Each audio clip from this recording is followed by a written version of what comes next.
Good morning, class.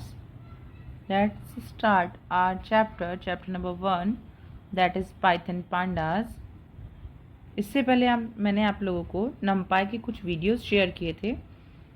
Basically numpy आपके course में नहीं है, but basic pandas key thing जो है वो numpy से कनेक्ट करती है.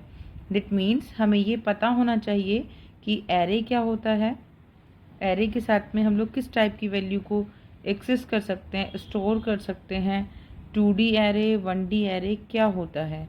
ठीक है, तो उम्मीद करती हूँ आप लोगों ने अगर वीडियो देखा होगा तो आप लोगों को numpy क्या होता है, एरे क्या होता है, कंटेंट समझ में आ गया होगा.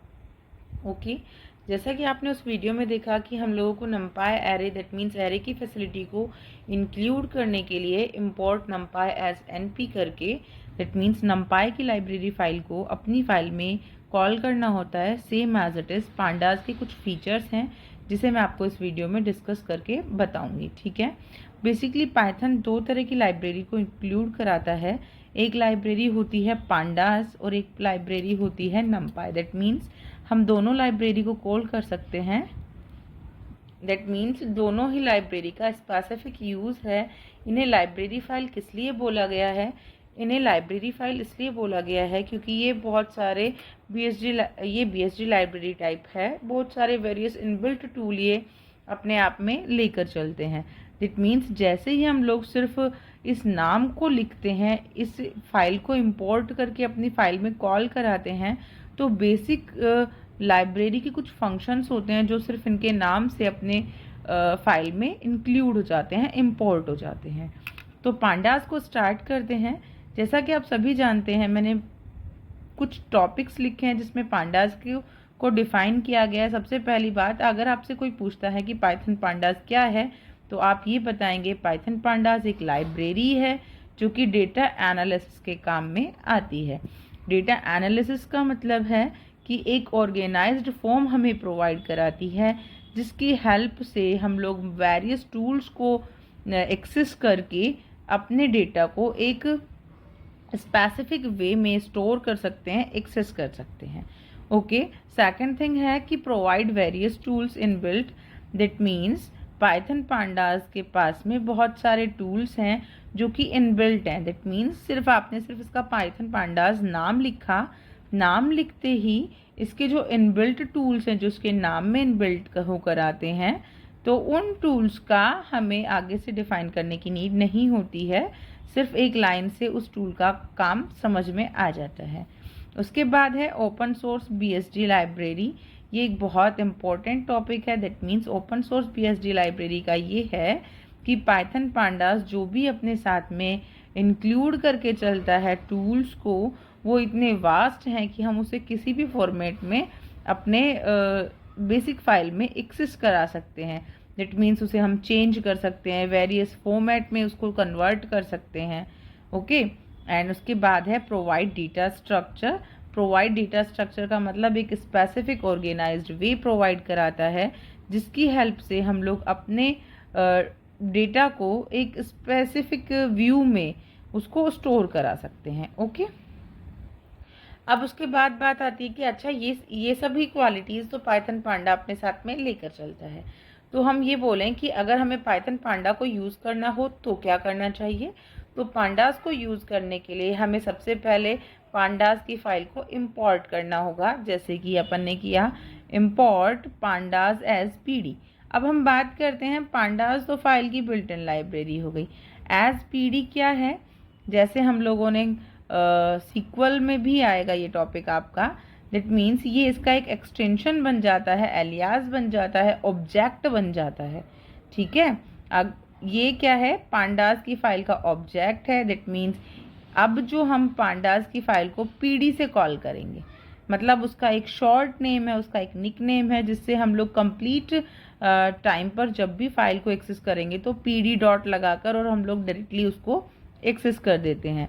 तो इसका यूज़ ज़्यादा कुछ नहीं है. इसका यूज़ सिर्फ इतना है कि आप अपनी पांडा की फ़ाइल को एक एक्सटेंशन के नाम के साथ में कॉल करा सकते हैं. सेम एज इट इज़ जब आप numpy की फ़ाइल को कॉल कराएंगे तो आप import numpy एज np करके कॉल कराएंगे, तो np एक उसका ऑब्जेक्ट बन जाएगा जो कि उसको एक्सेस कराता है.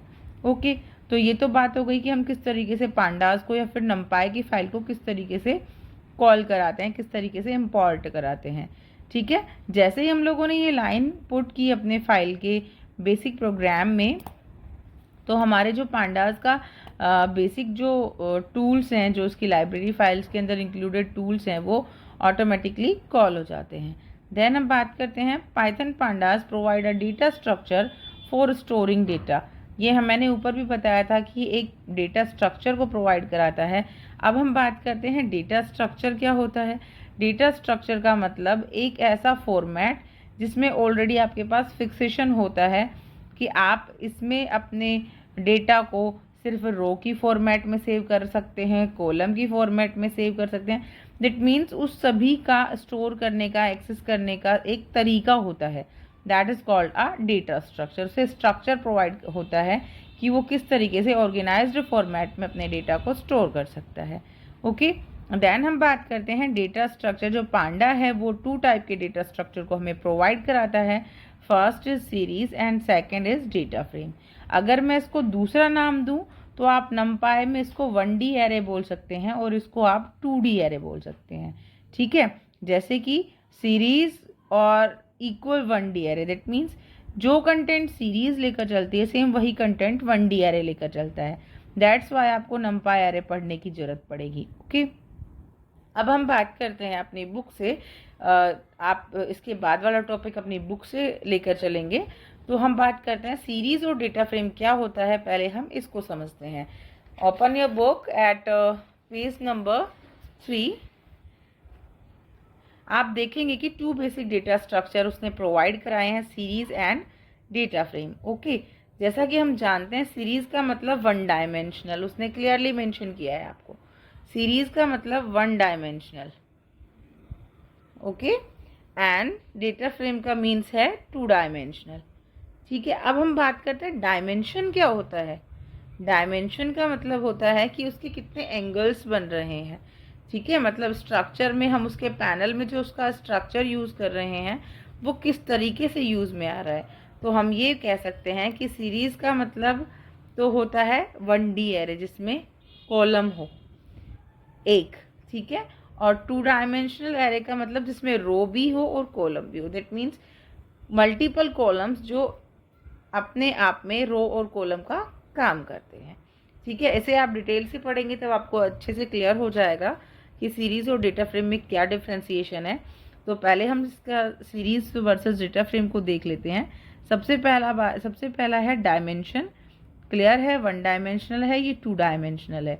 दोनों चीज़ों के डायमेंशन को, रो और कॉलम के फॉर्मेट को मैंने नमपाई में क्लियर कर दिया है। मैं वापस से क्लियर नहीं करूँगी कि डायमेंशन क्या होता है, रो और कॉलम क्या होते हैं।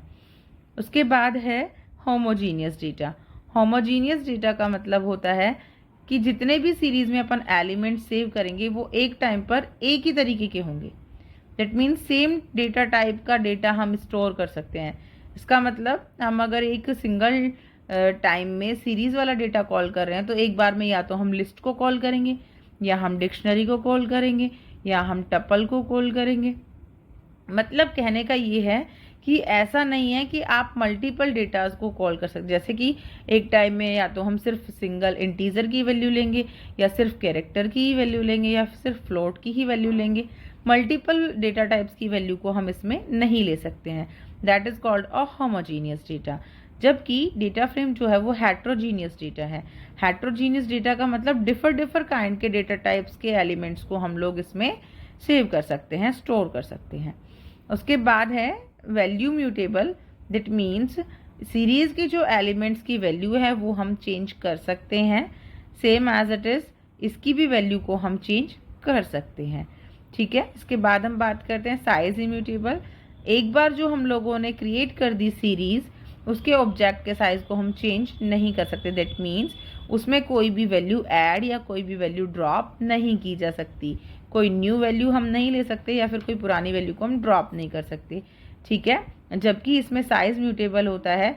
वंस अ टाइम आपने डेटा फ्रेम जो सेव कर दिया, क्रिएट कर दिया, तो आप उस एग्जिस्टेड डेटा फ्रेम में किसी भी वैल्यू को ऐड और ड्रॉप करा सकते हैं। दोनों ही तरीके से हम लोग अपना काम कर सकते हैं। ओके, इसके बाद आपके पास वो कहता है कि आपको पांडास को यूज़ करने के लिए पांडास और नमपाई के मॉड्यूल या लाइब्रेरी फाइल्स को आप इंपोर्ट करा सकते हैं किसी भी मोड पर, या तो पाइथन के सेल मोड पर या फिर स्क्रिप्ट मोड पर, किसी भी मोड पर जहाँ पर भी आपको प्रोग्राम्स बनाने हैं वहाँ पर आप दोनों ही फाइल्स को इंपोर्ट कराएंगे, ताकि उस फाइल की लाइब्रेरी फाइल के जो बेसिक इनबिल्ट टूल्स हैं उसे आप यूज़ कर सकें। नमपाई को कॉल करने का मतलब अपन एक एरे टाइप का डेटा इसमें यूज़ कर सकते हैं, और पांडास का साथ में हम लोग पांडास के फंक्शनैलिटी को कॉल करते हैं। ठीक है, अब उसके बाद हम बात करते हैं सीरीज़ की। तो जब हम सीरीज़ की डेटा स्ट्रक्चर की जब हम डेटा स्ट्रक्चर की बात करें तो उसका सबसे पहला फॉर्मेट था सीरीज़। तो सीरीज़ क्या करती है? सीरीज़ में मैंने आपको बताया था कि ये 1 डायमेंशनल है, एक डायमेंशन लेकर चलती है। इसका मतलब ये है कि ये क्या करता है, सिंपल एक सिंगल टाइप का डेटा रिप्रेजेंट करेगा। ठीक है, जैसे कि देखिए ये जो सीरीज़ बनी इसमें उसने एक ही तरह का डेटा लिया है, दैट मीन्स चाहे वो लिस्ट से ले रहा है, चाहे वो डिक्शनरी से ले रहा है, चाहे वो टपल से ले रहा है, किसी भी तरीके से वो डेटा ले सकता है। बट जो डेटा आपके सामने रिप्रेजेंट हो रहा है वो एक सिंगल तरीके का होना चाहिए, सिंगल डेटा टाइप उसमें होना चाहिए। ओके, सीरीज़ को बनाना मैं आपको बताऊंगी, मैं प्लेटफॉर्म बेस आपके पास वीडियो शेयर करूंगी जिसमें सीरीज़ कैसे क्रिएट होती है, डेटा फ्रेम कैसे बनता है, इन सभी चीज़ों को आपको लाइव करके बताऊंगी ये कैसे बनते हैं। ओके, तो इसके बाद हम बात करते हैं कि जो सीरीज़ है वो किस किस तरीके से बन सकती है। बहुत सारे तरीके हैं यहाँ पर सीरीज़ को बनाने के लिए, जिसमें हम लोग एम्प्टी सीरीज़ भी बना सकते हैं, नॉन एम्प्टी सीरीज़ भी बना सकते हैं, लिस्ट के साथ सीरीज़ भी बना सकते हैं, स्ट्रिंग के साथ सीरीज़ भी बना सकते हैं, बहुत सारे तरीके हैं। ठीक है, तो सबसे पहला है इसमें क्रिएट एम्प्टी सीरीज़। अगर आपको सीरीज़ में कोई भी डेटा नहीं डालना, सिर्फ आप उस सीरीज़ का ऑब्जेक्ट जानना चाहते हैं कि ये सीरीज़ किस टाइप की है, तो आप उस सीरीज़ को सिर्फ एम्प्टी सीरीज़ बना सकते हैं।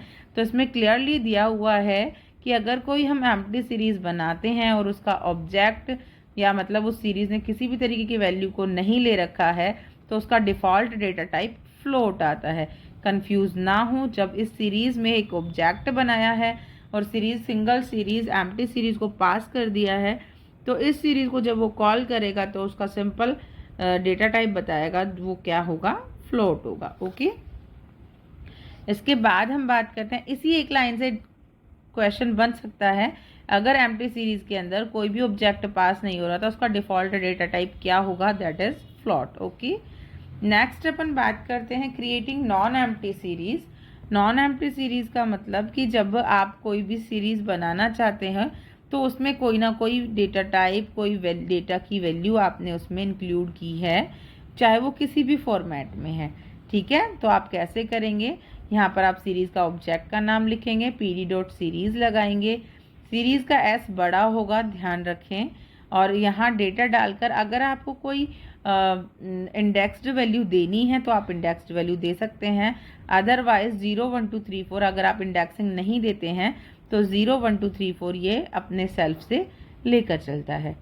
ठीक है, मतलब सिक्वेंशियली इंडेक्सिंग वैल्यू ये लेकर चलता है। तो इसी तरीके से अगर हमें सिंपल कोई सीरीज़ बनानी है जो कि वैल्यू को लेकर चले तो हम सिंपल सीरीज़ ऐसे बना सकते हैं, किसी भी फॉर्मेट में बना सकते हैं।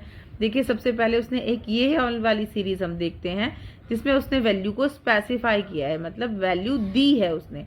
जो ऑब्जेक्ट बनाया है सीरीज़ का उसके अंदर लिस्ट के अंदर एक मतलब बहुत सारी फ्लोट टाइप की वैल्यू उसने दी है, फ्लोट टाइप का डेटा उसने दिया है, जिसके अंदर उसने डाला object 2 equals to pd.series 3.5, 5.0, 6.5 and 8.5। तो सेम टाइप का ऑब्जेक्ट हो गया, दैट मीन्स सीरीज़ ने सेम टाइप का डेटा लिया है, चाहे वो लिस्ट के साथ में लिया है। जैसे ही आप सीरीज़ के ऑब्जेक्ट को कॉल कराएंगे आप यहाँ देखेंगे कि ये जो 0 1 2 3 4 है ये इसकी इंडेक्सिंग है जो उसने सेल्फ से जनरेट की है, और ये डेटा वही है जो उसने सीरीज़ के साथ में पास ऑन किया था। ओके, दैट मीन्स सीरीज़ हम इस तरीके से डायरेक्टली वैल्यू को पुट करके बना सकते हैं। दूसरा तरीका ये भी है कि हम रेंज फंक्शन लगाकर सीरीज़ को कॉल कर सकते हैं।